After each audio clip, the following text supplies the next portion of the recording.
Bonjour à toutes et à tous et bienvenue sur ce webinaire. Nous sommes là pour parler de l'IA et voir comment l'IA va booster vos études. On est très nombreux aujourd'hui, donc je prends mon temps simplement pour que la connexion se fasse. N'hésitez pas à faire un petit retour tout de suite sur le chat pour nous dire si vous nous entendez, si vous nous voyez bien. Et on commence tout de suite tranquillement la présentation. Alors, je suis Céline Lasso, je suis ingénieure d'affaires au Sphinx depuis plus de 20 ans et je suis aujourd'hui très bien accompagnée. Merci Céline. Donc bonjour à tous, je suis Muriel Dedona, responsable du pôle produit. Donc la mission du pôle produit, c'est de choisir et concevoir les fonctionnalités qui apportent le plus de satisfaction possible aux utilisateurs de nos logiciels. Alors, on présente également la société. Certains ne nous connaissent pas. Donc, la société Sphinx est à la fois éditeur de logiciels, donc d'enquête et d'analyse de données. Et nous sommes également institut d'études Quanti et Quali. Le Sphinx existe depuis un peu plus de 35 ans maintenant. Et nous sommes basés à Annecy et Grenoble, avec une présence également à l'international. Le sommaire de ce webinaire donc, se déroulera en 3 étapes.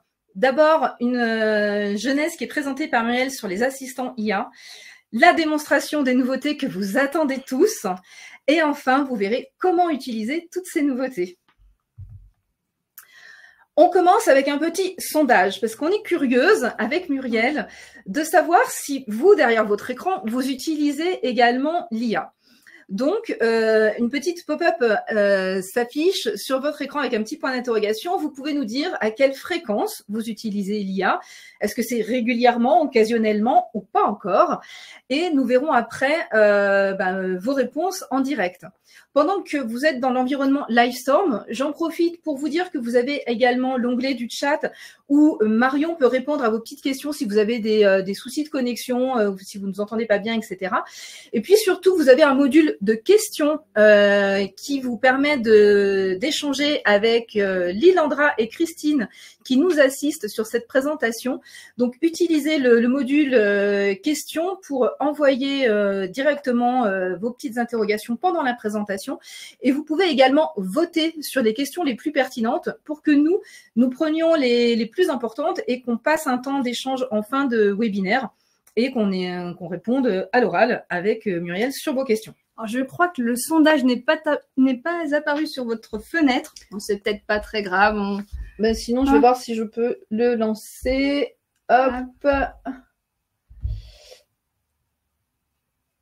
Ah non, c'est pas ici. Je vais peut-être ajouter un sondage tout en bas.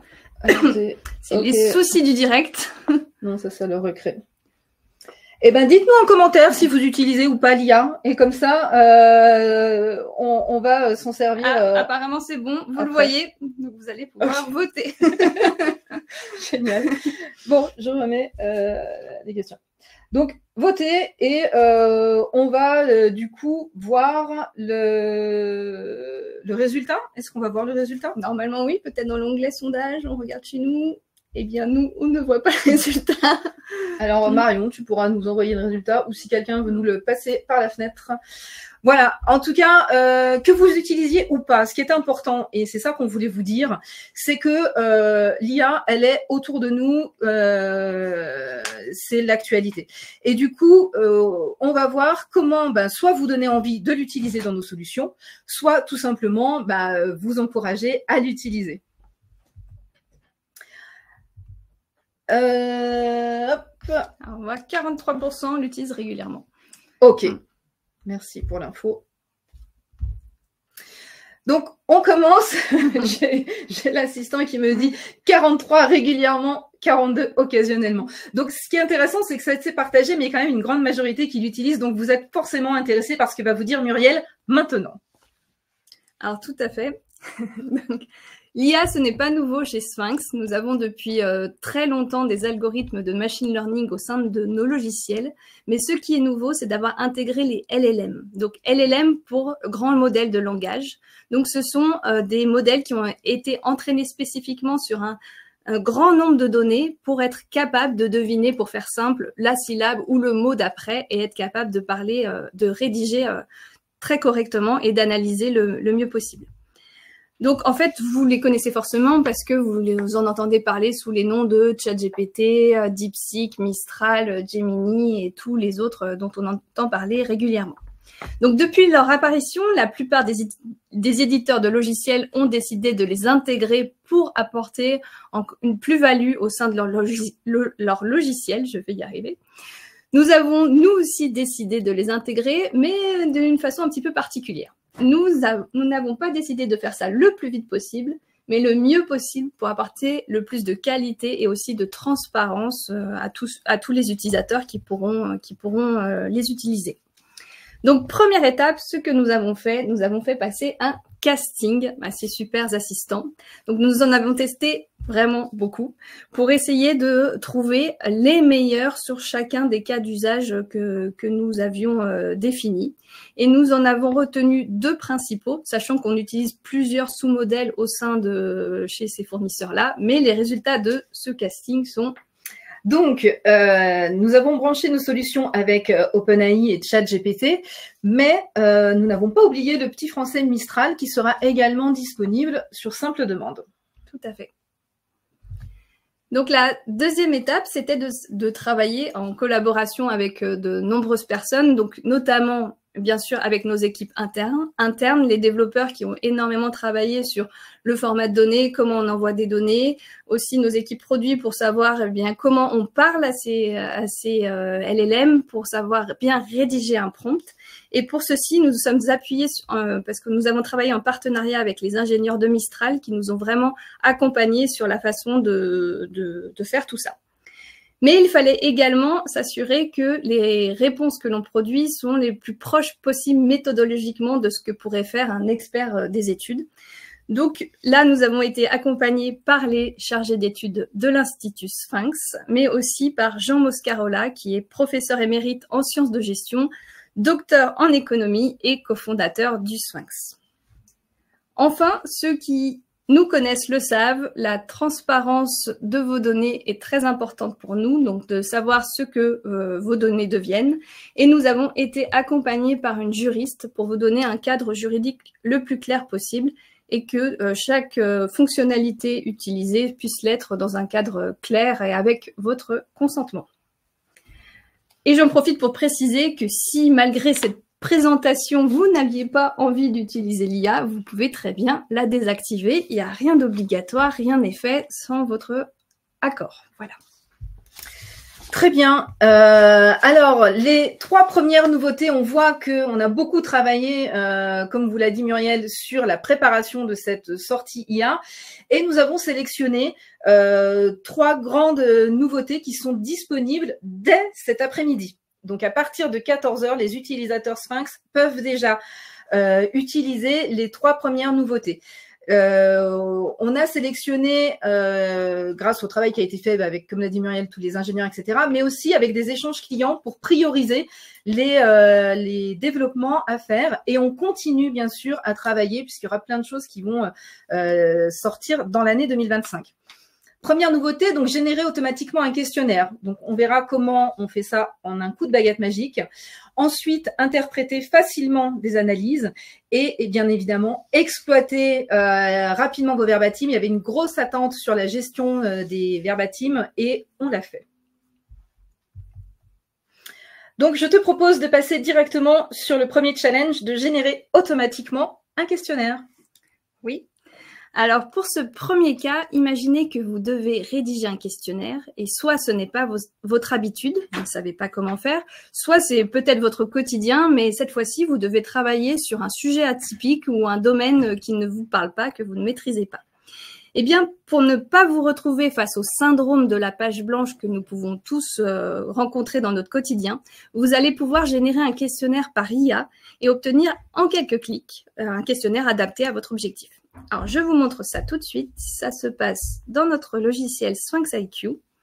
Vous avez ici une nouvelle petite carte qui vous permet de générer un questionnaire par IA. Vous avez des prompts qui sont tout prêts ici pour si vous avez besoin d'être guidé, par exemple pour créer un questionnaire de satisfaction service. Donc on me dit rédige un questionnaire pour une société de service, les questions doivent aborder les sujets suivants, voici les questions de profil que je souhaite ajouter. Pareil pour notoriété image, climat interne, évaluation de formation, insertion professionnelle. Mais je pourrais aussi très bien me dire, je veux partir d'une page blanche, je supprime tout ça et je rédige mon propre prompt. Mais ici, je vais partir sur satisfaction service, que je pourrais très bien compléter, modifier, m'en servir comme d'un texte à trous. Je passe sur l'étape suivante. Et là, donc l'IA est en train de me générer mon questionnaire. Et là, je suis partie donc sur un questionnaire de satisfaction. C'est peut-être votre quotidien, vous en faites depuis longtemps, mais vous pouvez aussi vous en servir pour finalement challenger vos questionnaires actuels, voir quels seraient les nouveaux types de questions à ajouter, nouvelles formulations, et pour les faire évoluer. Donc là, on le voit en quelques secondes, je crois.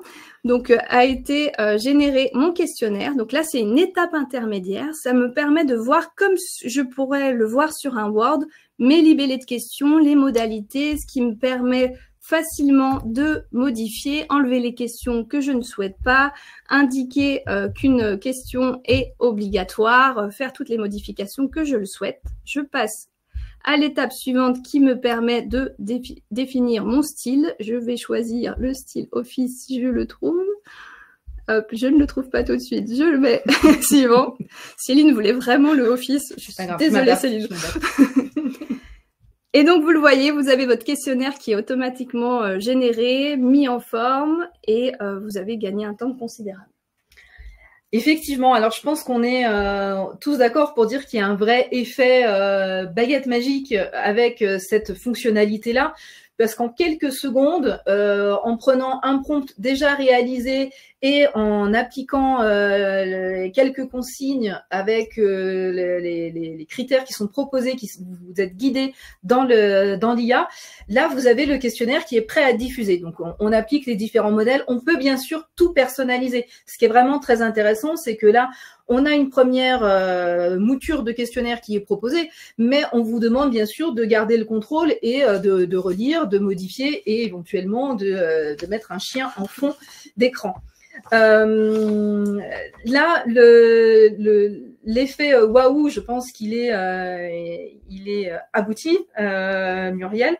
Et du coup, on va maintenant s'intéresser à une autre nouveauté qui est l'interprétation des analyses. Donc, pour l'interprétation des analyses, on a travaillé essentiellement sur les analyses croisées, des analyses avancées, mais pas que. On a également branché, donc là vous avez sous les yeux la liste des différentes analyses qui sont déjà disponibles avec IA, donc avec interprétation IA. Et on a également branché l'IA sur les nuages de mots parce qu'on peut faire des choses super intéressantes et c'est ce que tu vas nous montrer tout de suite. Oui, alors je vous le montre directement. Donc hop, je reste où je suis. Hop. Donc, nous allons aller dans notre logiciel d'analyse pour ceux qui le connaissent. Donc, c'est DataViv pour la partie analyse. Donc là, je suis face, déjà un petit peu de contexte, hein, je suis face à l'enquête Loto. Donc, l'enquête Loto, elle vous avait été présentée lors d'un webinaire précédent pour ceux qui suivent tous les épisodes de la série Sphinx. Et l'idée, c'était de savoir ce que c'était une enquête qui avait pour objectif de savoir ce que les Français feraient s'ils gagnaient au Loto. Je crois que Céline a beaucoup d'idées. Oui, je peux compléter si tu veux. Alors, eh bien, imaginez que vous êtes en charge de cette enquête. Nous sommes, vous l'avez lancée en début de semaine, nous sommes jeudi soir, 18 h, et là, appel de votre directeur qui souhaite, il est 18 h, je le précise, et vous partez en week-end de 3 jours, donc vous n'êtes pas là le lendemain, et votre directeur vous appelle pour vous demander un résumé des questions ouvertes de votre enquête. Alors, ce qui avant aurait pu paraître être un cauchemar, parce que comme vous le voyez ici, j'ai 1581 commentaires dans mon enquête, donc ça aurait bien pu vous gâcher votre week-end, mais ça va devenir juste une formalité, parce que vous allez voir, il suffit de partir d'un nuage de mots et je vais obtenir ma synthèse. Donc là, ceux qui utilisent DataViv connaissent bien ce fonctionnement, je glisse ma variable texte, j'obtiens tout de suite un nuage de mots, je garde juste mon nuage de mots, je vais lui mettre une jolie couleur blanche pour qu'on puisse le voir par-dessus mon image. Allez, je mets une petite rotation des mots. Hop. Voilà, là j'ai mon nuage de mots. Là, rien de nouveau, hein, vous le connaissez bien. La nouveauté, c'est ce petit bouton ici. Alors, si vous le voyez bien, c'est des petites étoiles de couleur arc-en-ciel. C'est vraiment ce qui symbolise nos fonctionnalités IA au sein de nos logiciels. Donc, guettez-les pour pouvoir les trouver. Donc, je clique dessus. Je me retrouve face à une interface qui me propose de préciser le sujet et les objectifs de mon enquête. Donc ça, je le précise qu'une seule fois pour toutes les fonctionnalités de mon enquête. Pas besoin de le remettre à chaque fois, mais c'est très important de le mettre. Comme ça, la réponse sera bien plus précise. Je clique sur interpréter et c'est parti. Donc là, on envoie à l'IA le nuage de mots lématisés. Donc ce sont vraiment juste les mots lématisés qui sont associés à leur fréquence d'apparition dans le corpus. Donc je lis vraiment données qualitatives et quantitatives et j'obtiens un résumé automatiquement. Donc comme je vous le disais, donc là c'est un résumé de mes réponses. Je ne sais pas si vous voyez bien sur Livestorm parce que c'est peut-être un petit peu petit, mais qui est organisé donc en 4 paragraphes et qui me résume les thèmes les plus importants. Donc je vois que en premier, si les personnes gagnent au loto, leur souhait le plus courant serait l'achat d'une maison, suivi de subvenir aux besoins de leurs enfants, réaliser des voyages. Donc, on a toute une synthèse déjà toute prête qu'on peut directement copier dans une zone de texte. Je l'ai ici. Je peux ensuite l'agrandir, mettre le style que je souhaite et c'est tout prêt. Et je peux l'envoyer à mon directeur avant de partir en week-end.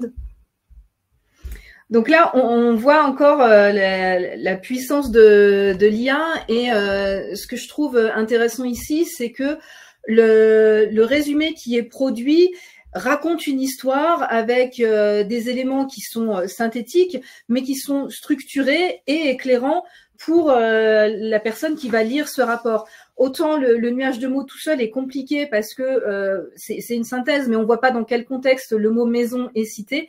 Là, il est allé vraiment plus loin pour produire des synthèses contextualisées et éclairantes. Donc, on va vraiment exploiter cette fois les nuages de mots avec beaucoup plus de sens. Oui. Autre analyse, on part sur le tableau de caractéristiques que tu vas nous interpréter. C'est ça. Donc c'est la prochaine analyse que nous allons voir. Donc déjà, ce qu'il faut savoir, c'est que nous ne sommes pas tous des experts des statistiques, hein, parce que certains, on le sait bien, se contentent de tri à plat et de nuages de mots dans leur rapport. Si vous en faites partie, sachez que vous n'êtes pas seul. On peut le voir au quotidien avec nos clients. Et c'est justement parce que vous êtes nombreux dans ce cas que nous avons cherché à rendre les analyses avancées les plus accessibles possibles.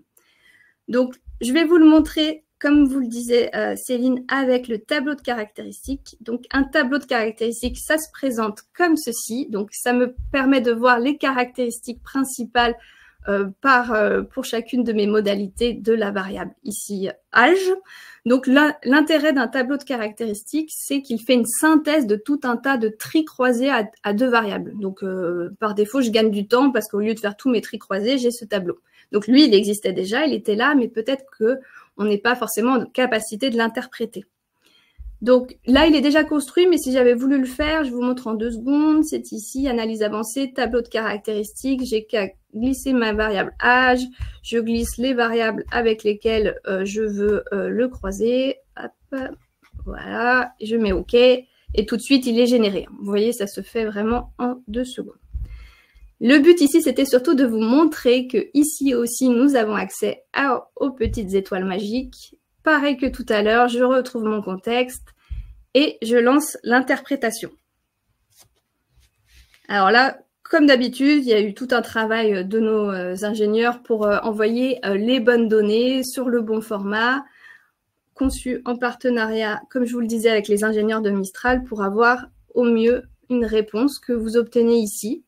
Donc, nous voyons on obtient une synthèse qui est organisée toujours de la même manière, qui commence par une analyse générale et après, pour chacune des classes, eh bien, je peux savoir quels sont les éléments les plus significatifs et comprendre ce qui distingue chacune de ces classes. Et tout se termine par une conclusion avec un résumé. Donc là, l'IA, elle m'a vraiment permis de vulgariser cette analyse et d'obtenir une synthèse structurée que je peux soit directement utiliser, soit modifier.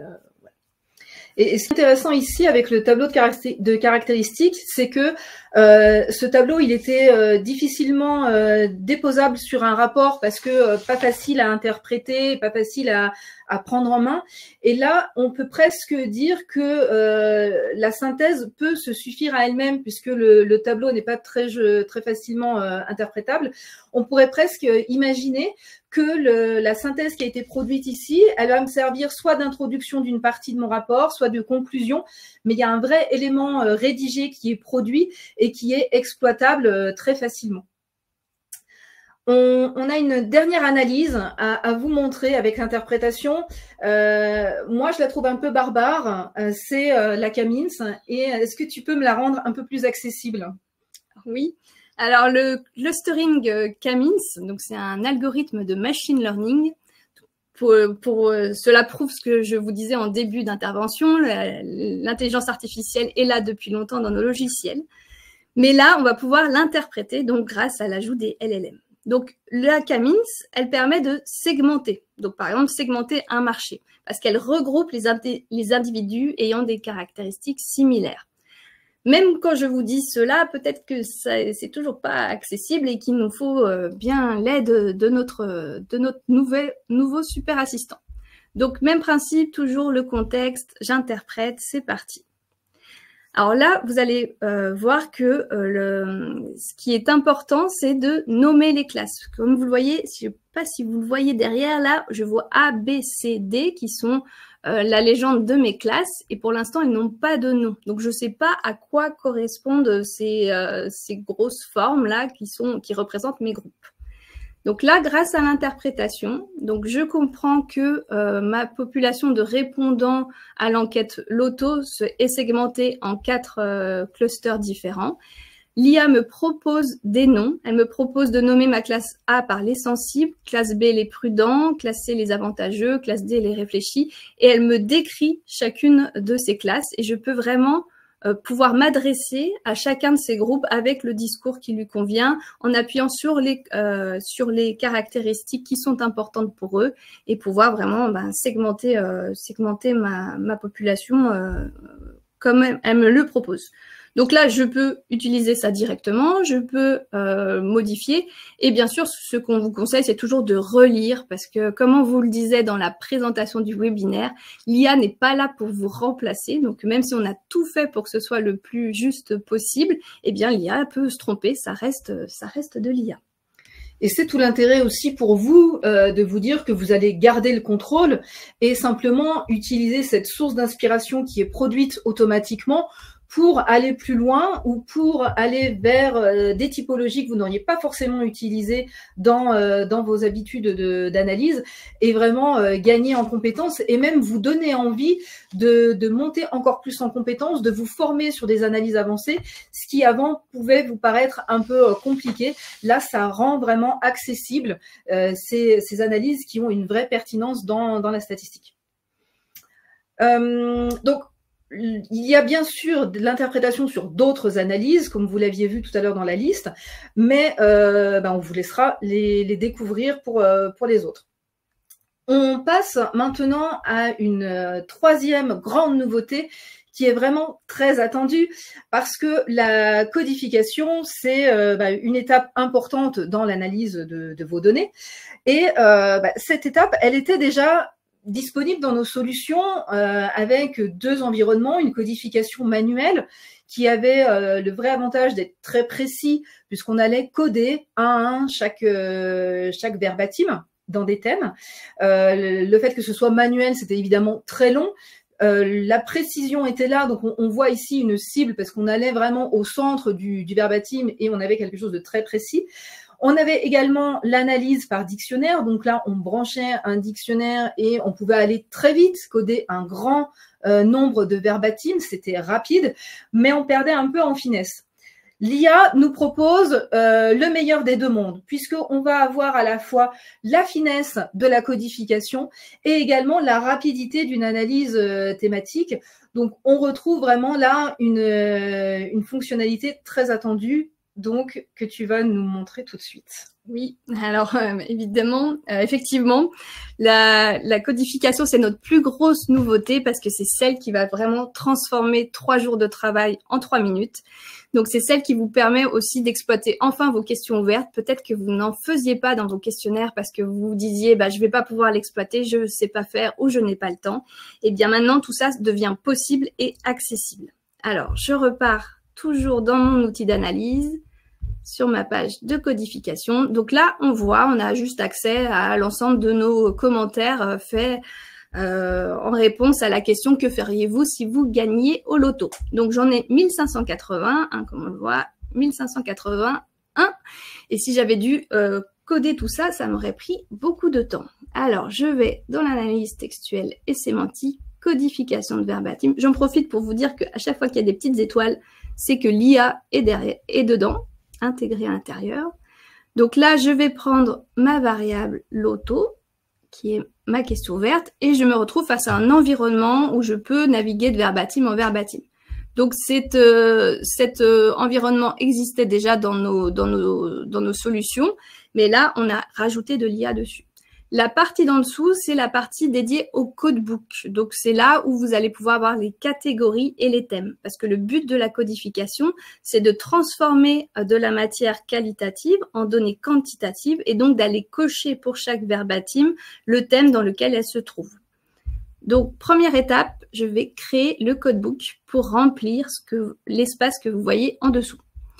Donc ici, j'ai le même principe, je retrouve le contexte, mais fonctionnalité supplémentaire, je peux lui demander de lui imposer un nombre de thèmes à respecter.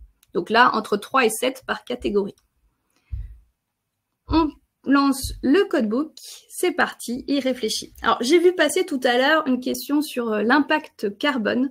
Donc, j'en profite pour préciser que, par exemple, ici, donc nous avons vraiment, on peut mettre en lumière toute l'intelligence de notre équipe de développement parce qu'il y a eu une sélection on a fait en sorte de mettre en place un algorithme qui sélectionne uniquement les verbatims les plus différenciants et les plus représentatifs du corpus pour pas envoyer l'ensemble du corpus à l'IA, ce qui aurait eu un impact carbone plus important, mais sélectionner vraiment que ce qui représente le plus notre corpus et limiter ainsi l'impact carbone.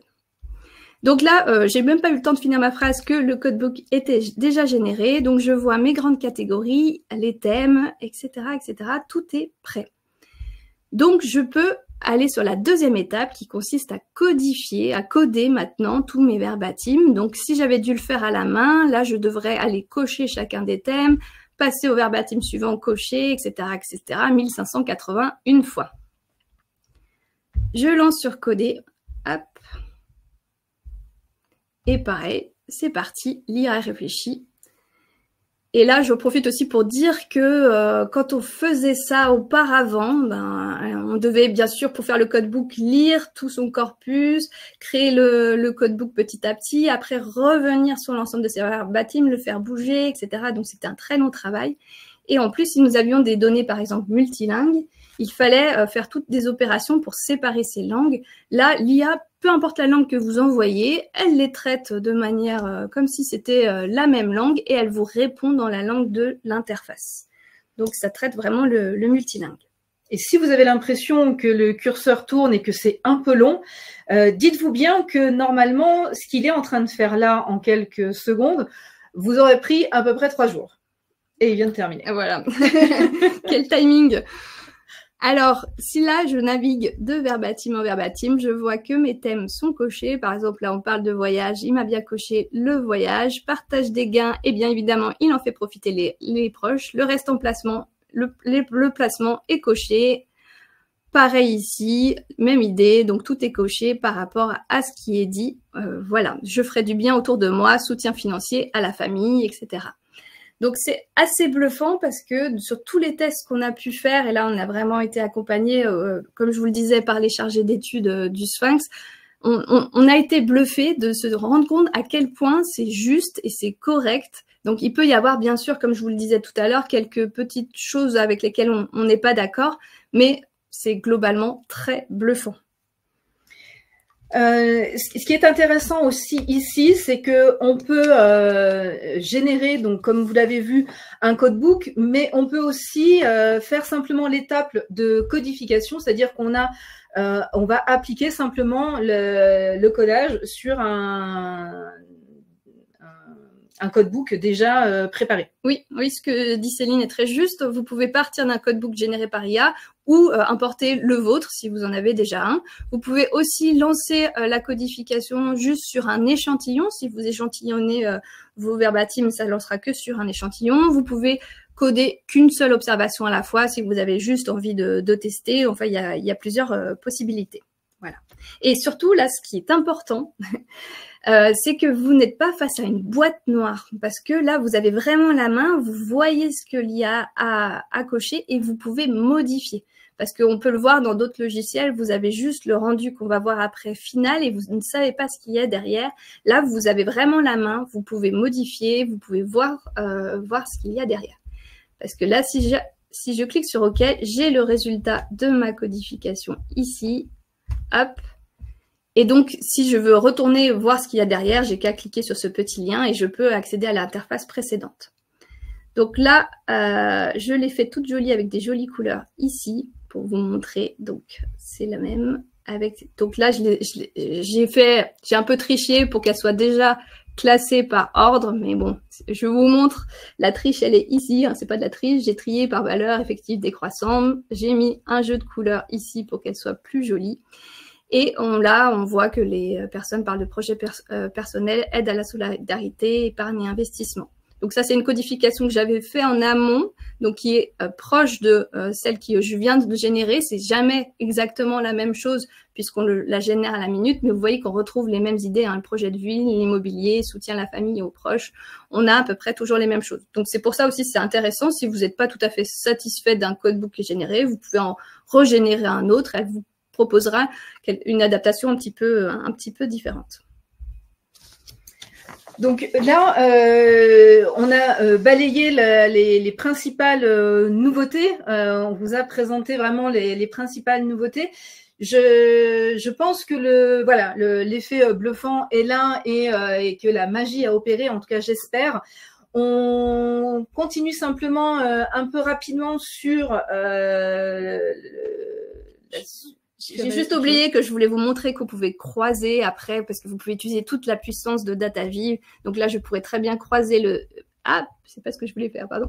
Croiser le niveau de diplôme avec la codification que j'ai obtenue. Et j'obtiens tout de suite des résultats que je ne vais pas interpréter maintenant, mais l'univers des possibles est infini avec DataViv pour vraiment faire parler vos données. Très bien pour ce complément. Alors, en conclusion, vous l'aurez compris, vous allez gagner. Et on a une belle image de vainqueur qui nous accompagne ici. Vous allez gagner à la fois du temps, de la créativité et bien sûr de la puissance dans vos productions. Maintenant, comment essayer Eh bien, profitez des crédits offerts qui sont disponibles sur vos comptes à partir de 14 h, puisque l'IA est branchée, comme je vous l'ai dit tout à l'heure, dans quelques minutes, quelques heures. Cet après-midi, c'est pas l'heure précise. Ouais, allez, 14h30. J'ai toute confiance. Non, mais vous allez pouvoir tester très rapidement. On a branché donc des crédits offerts de l'IA sur vos comptes. Vous pourrez bien sûr augmenter ces crédits en achetant des crédits par la suite. Mais l'important, c'est déjà de tester et d'utiliser. Donc, connectez-vous à votre compte, soit Sphinx Déclic, soit Sphinx Online. Cherchez les petites étoiles dans l'environnement d'analyse pour aller tester. Remplissez simplement le formulaire de conditions d'utilisation pour débloquer l'IA sur votre outil. Et ensuite, laissez-vous porter et gagner du temps. Si vous nous découvrez, alors bienvenue. Vous pourrez bien sûr bénéficier d'un compte de test. Pour cela, cliquez simplement sur la demande de rappel que vous trouverez dans l'enquête de satisfaction qui vous est envoyée juste après le webinaire. Si vous nous connaissez, vous pouvez quand même répondre à l'enquête de satisfaction, ça nous fera plaisir. Et puis, vous pouvez bien sûr nous contacter directement par mail. On se fera un plaisir de vous envoyer des éléments de test. Enfin, l'IA, la suite, donc c'est des formations, puisque comme on a vu dans le sondage qu'il y avait quand même des personnes qui n'utilisaient pas encore l'IA et qui vont peut-être pas forcément oser à aller tout de suite sur l'interprétation automatique, par exemple, eh bien, on va vous donner envie dans nos formations d'utiliser ces pratiques-là avec un apport méthodologique et vraiment pour vous accompagner à utiliser ces nouveautés. Et puis, restez connectés puisque les nouveautés arrivent sur toute l'année 2025 avec de l'anonymisation, avec de la reformulation et plein de choses que j'ai pas le droit de dire puisque Muriel est à côté de moi, qui va même faire les gros yeux. Mais non, il y a vraiment plein de choses qui arrivent. Donc, restez connectés. Et puis, simplement, un petit focus sur notre actualité pour vous dire et faire le lien avec tout l'aspect juridique dont on a parlé avec l'IA. On a un webinaire sur les bonnes pratiques RGPD qui est animé donc le 29 avril avec où nous sommes accompagnés d'une juriste, enfin d'une avocate spécialisée. Donc il y a vraiment des informations très importantes qui vont être relayées lors de ce webinaire et n'hésitez pas à vous inscrire. Et puis, évidemment, à aller sur notre site internet pour suivre nos actualités, voir les replays des webinaires précédents. Et puis, vous trouvez également tout un tas d'informations sur l'IA sur la page du site internet. On vous souhaite une très bonne journée.